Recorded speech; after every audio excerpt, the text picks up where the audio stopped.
Gitla et Sud Radio, le sexe au conseil.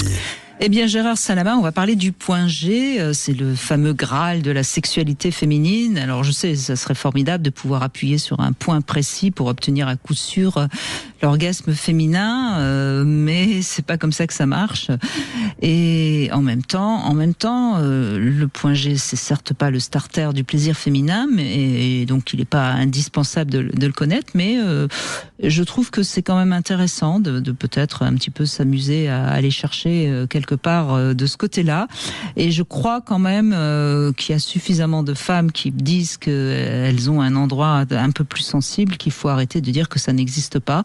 Moi, je pense qu'en effet, toutes les femmes n'auront peut-être pas la possibilité, l'occasion de le découvrir, et c'est pas grave, mais néanmoins, il y a quand même quelque chose d'intéressant, et c'est de ça dont on va parler.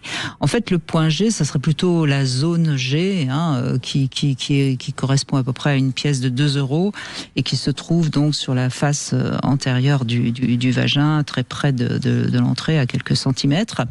Et en fait, le frottement de la verge n'est pas forcément si efficace que ça sur le point G. C'est plutôt un doigt qui peut permettre de provoquer des sensations agréables, ou alors les fameux jouets intimes qui de plus en plus sont adaptés au point G avec une sorte de rebond et de grosses boules. C'est pour ça qu'ils sont comme ça dans certains objets en tout cas. Et ce qu'il faut vraiment comprendre, en fait, c'est que pour moi, le point G correspond un petit peu à l'endroit où il y a les racines du clitoris, et que c'est donc un endroit qui serait un peu plus sensible. Alors, il est vrai aussi que sur beaucoup de femmes, il y a quand même une petite sensation différente qui est un petit peu plus granuleuse, on pourrait dire. Alors, ce qu'il faut bien comprendre, c'est que la première fois qu'une femme va essayer de toucher cet endroit, ça peut être un peu désagréable. Parfois même, ça peut provoquer des sensations, des envies d'uriner. Et puis, ça peut aussi stimuler le fameux phénomène fontaine. Bon, mais ça, c'est encore une autre histoire.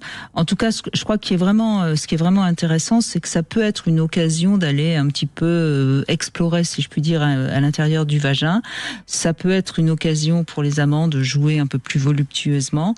Et puis, si on veut des conseils précis, il y a aujourd'hui beaucoup d'informations qu'on trouve aussi bien sur le web qu'ailleurs, et puis pourquoi pas, on pourra peut-être prochainement faire une émission spéciale point G où on donnera encore plus de détails.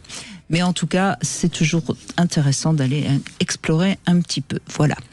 Il vous reste quelques minutes encore pour jouer avec nous, avec Sud Radio et avec Passage du Désir, pour recevoir cette pochette surprise